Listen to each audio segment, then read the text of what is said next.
Um, Welcome back to the deep dive.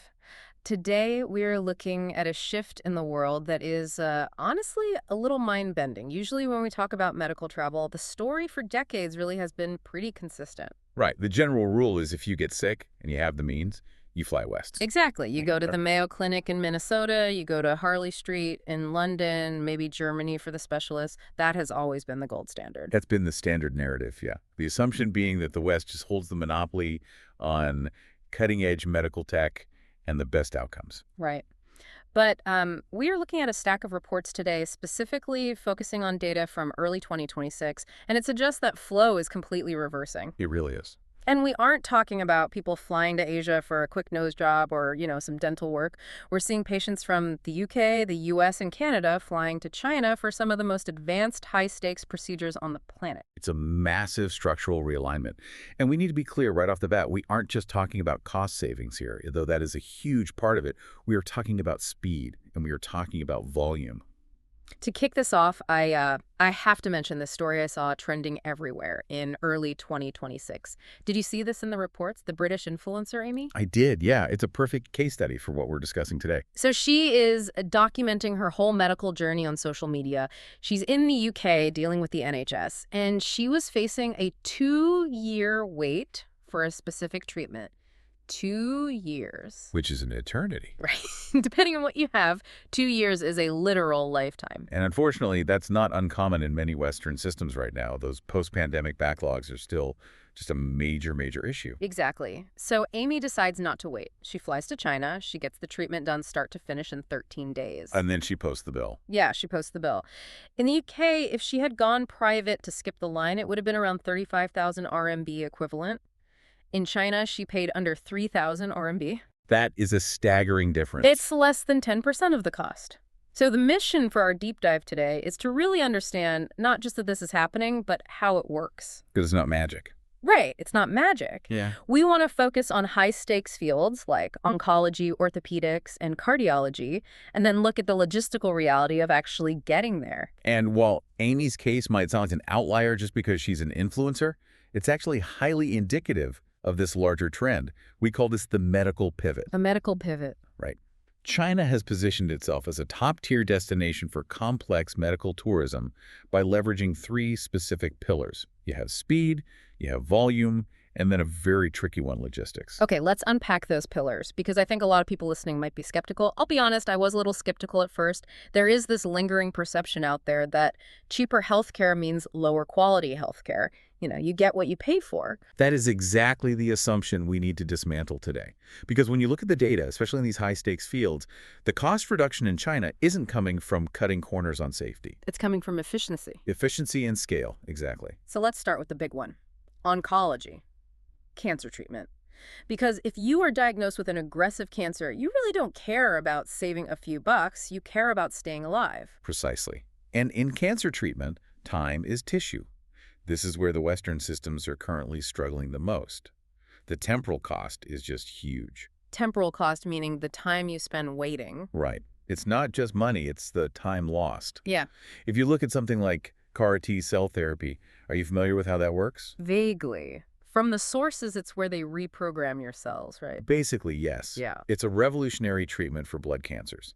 They take your own immune cell, your T cells out of your body.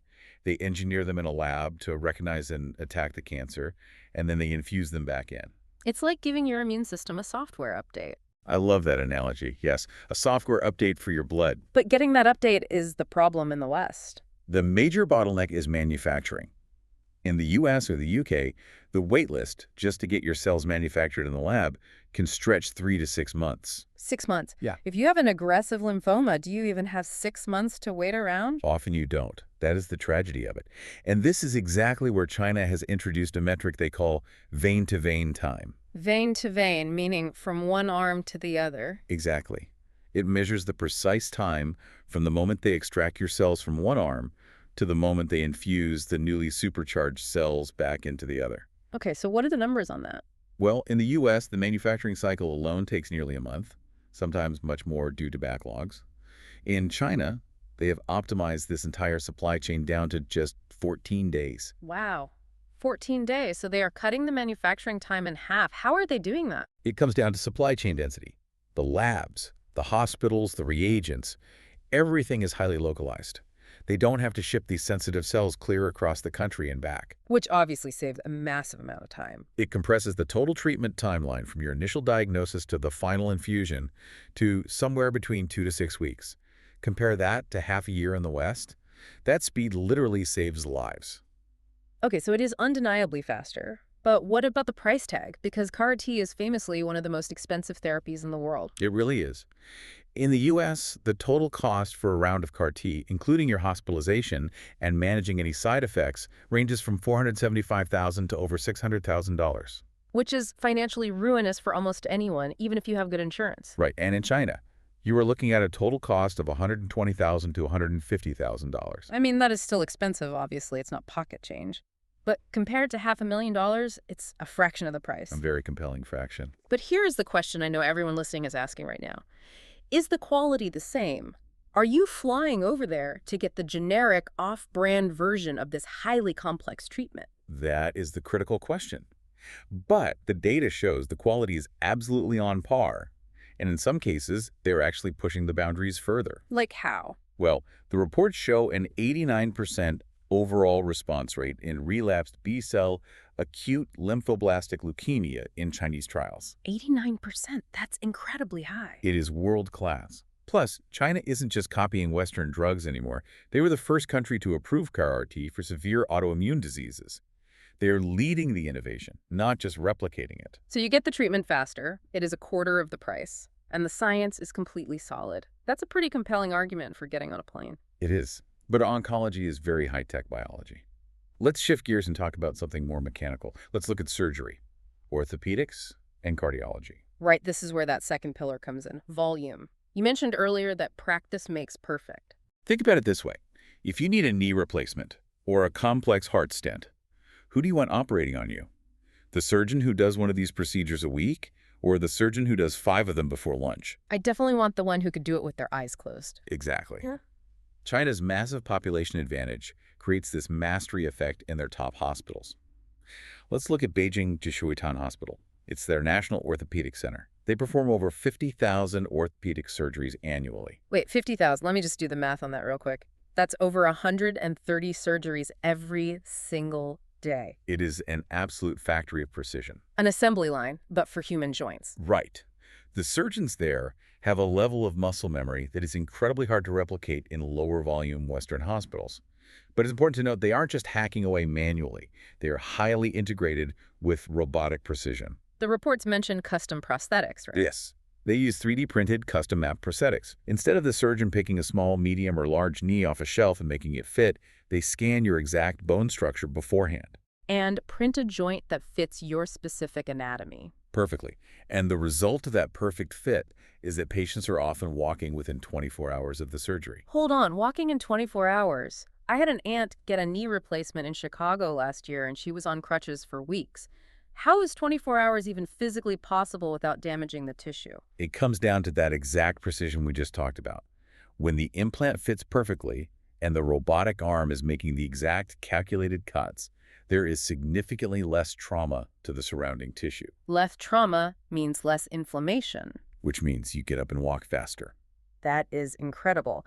But if they're using high-end robotics and custom 3D printing for every patient, how on earth is it cheaper? You would think custom robotic work would cost a massive premium. This is a fascinating economic anomaly we found in the data. In the U.S., if you look at an itemized hospital bill for a knee replacement, about 50% of that massive bill is just labor and administrative overhead. Just paying the people shuffling the papers. Right. The actual metal implant is a surprisingly smaller chunk. In China, those labor costs are significantly lower. The doctor's fees, the nursing, the administration, it all makes up only about 4 to 10% of the final bill. So you are basically just paying for the hardware, not the bureaucracy. Correct. And here's the real kicker. Yeah. They use the exact same international hardware. The same brands. Yes. Stryker, Zimmer Biomet, the exact same high-end implants you would get in a top hospital in New York or London. You just aren't paying a 50% premium for the hospital's overhead to put it in. That makes total sense. You mentioned cardiology as well. Is the scale similar in heart surgery? Absolutely. Take Fuwai Hospital as an example. They handle 15,000 complex PCI cases. Those are stents every single year. But what is truly fascinating here is the technique they've adopted. How so? In the West, a lot of these heart procedures still go through the femoral artery in the groin.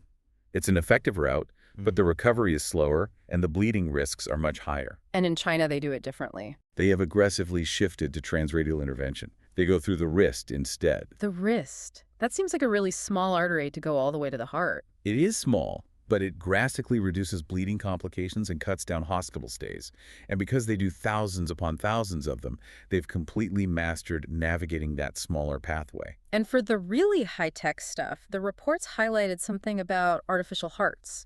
The CH-VAD device. Yes, their domestic artificial heart technology. It uses magnetic levitation. Maglev, like the bullet trains. It's a very similar concept. Think about a traditional artificial heart pump, like a blender. It has bearings and physical parts that grind against each other. Which creates friction. Right. That friction creates heat, it physically destroys passing blood cells, and that causes dangerous clots. Which sounds absolutely terrifying to have happening inside your chest. It really is. But the Maglev pump uses a magnetic field to suspend the rotor in midair. It floats. So there's no touching at all. No touching, no friction, no grinding. The blood just flows through completely smoothly. Exactly.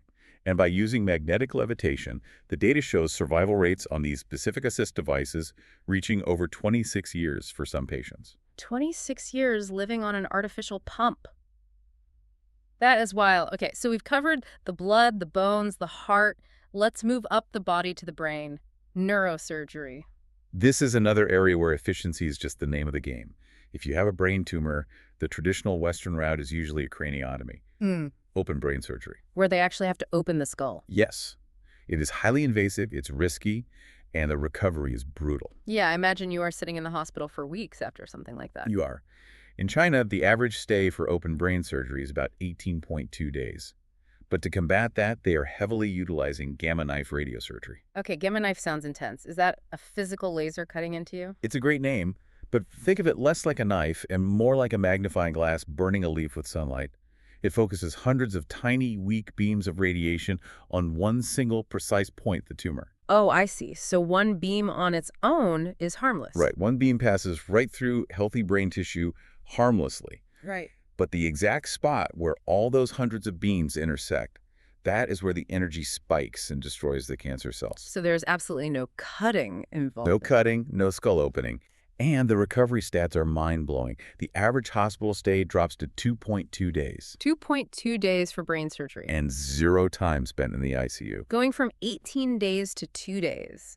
That is not just a medical breakthrough, that is a massive economic impact for the patient. That's getting back to your job, getting back to your family. Exactly. The data highlights this beautifully. It shows the patient loses about 8 days of work total with gamma knife versus 160 days of lost work with open surgery.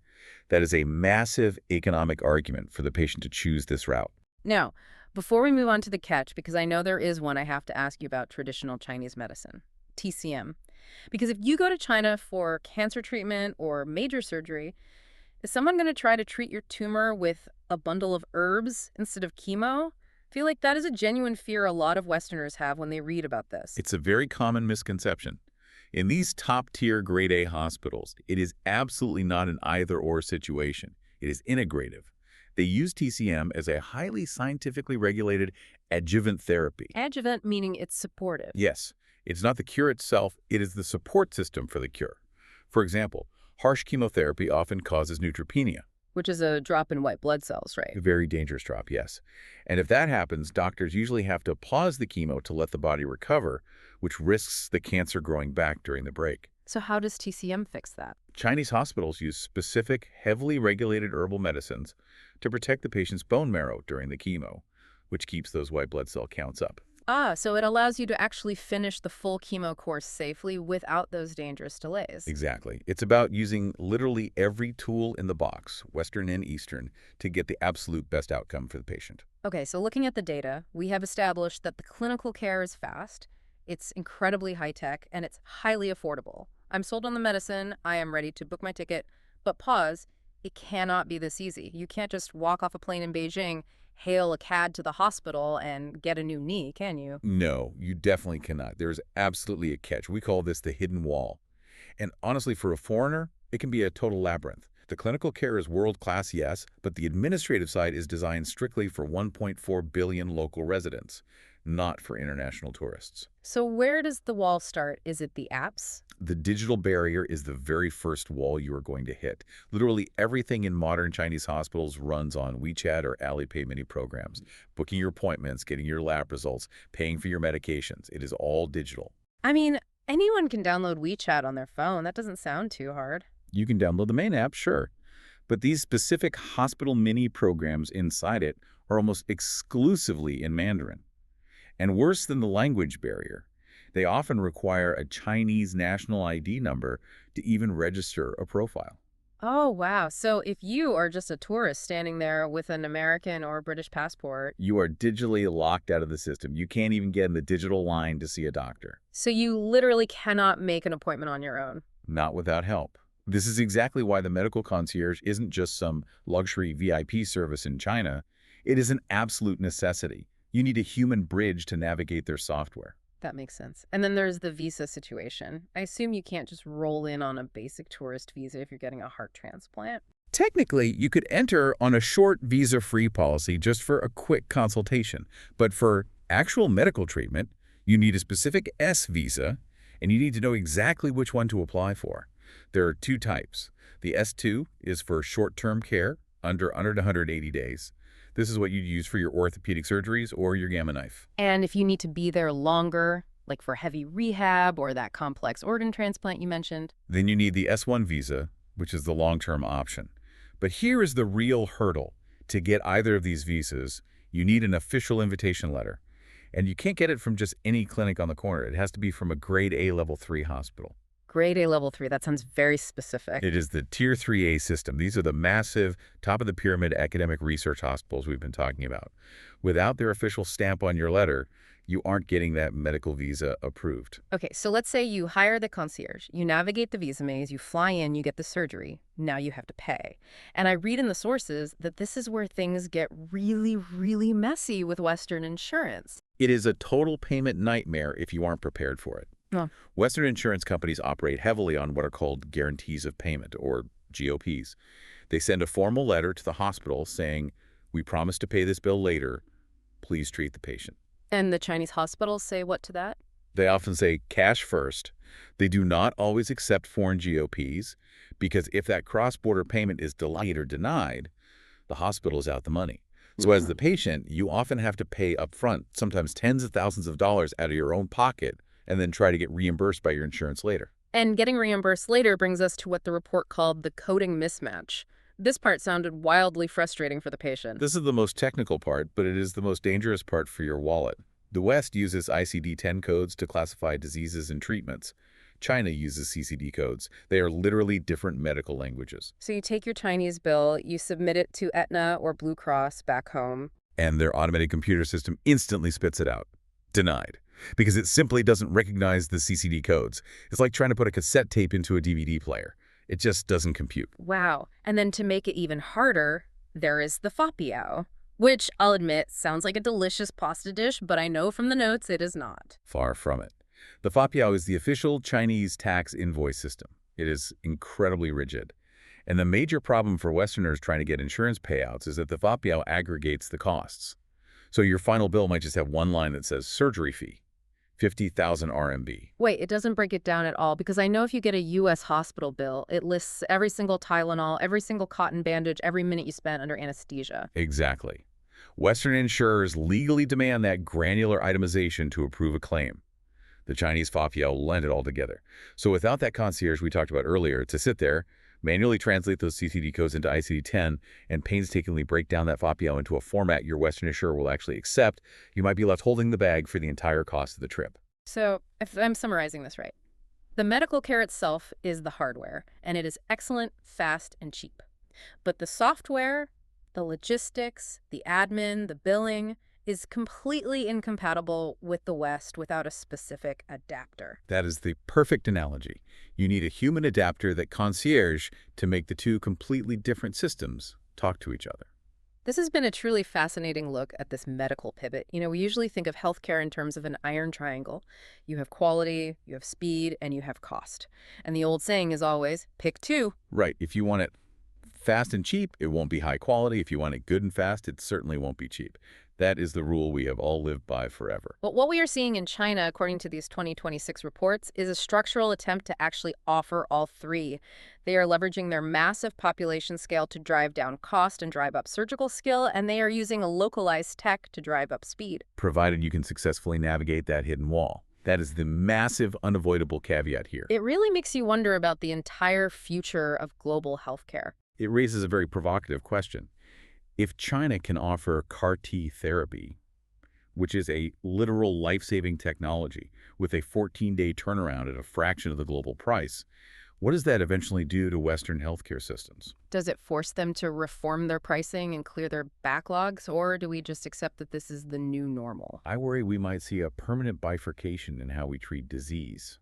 A world where the wealthy stay home because they can easily afford the private premiums and the long waits, while the savvy, and those who simply cannot afford to wait, the medical refugees travel east just to survive. Here is a final thought to build on that, something for everyone listening to mull over. We've been talking entirely about patients flying to China. But what happens when these hyper-efficient Chinese medical conglomerates start exporting these hospitals? It's like building a 14-day CAR-T facility in the Middle East or South America. Exactly. If Western systems don't figure out how to reform their pricing and speed, they might not just lose patients to medical tourism across the globe. They might find this high-volume, low-cost competition setting up shop right in their own backyard. That is a very real possibility, and it's definitely something to look beyond the headlines and understand the data on. Are we heading toward a world where your passport and your willingness to navigate a foreign digital wall determines your survival rate? It's a heavy thought. We would love to hear what you think. Would you get on a plane for a new knee or a cancer treatment? Is the logistics barrier too high, or is the price and speed totally worth the flight? Let us know. Thanks for joining us on this deep dive. We will catch you next time.